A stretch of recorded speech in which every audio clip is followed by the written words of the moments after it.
Чикен пармиджано – это рецепт хрустящей и сочной куриной грудки, готовится быстро и несложно. Количество ингредиентов и рецепт также в описании под видео. Куриное филе разрезать посередине вдоль, не до конца. Мясо слегка отбить. Посолить и поперчить. Далее обмакнуть куриные грудки с обеих сторон поочередно в муку, потом в яйца и затем в панировочные сухари.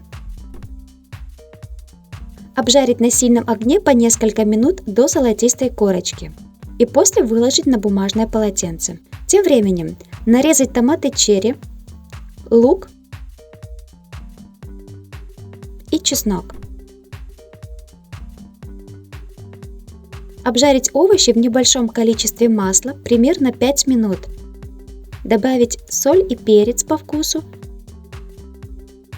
и немного зелени.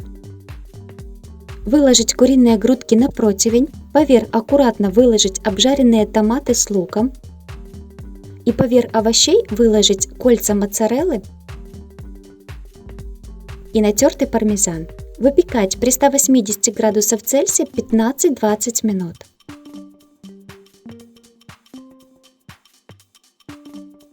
Благодарю за внимание. Всем удачи!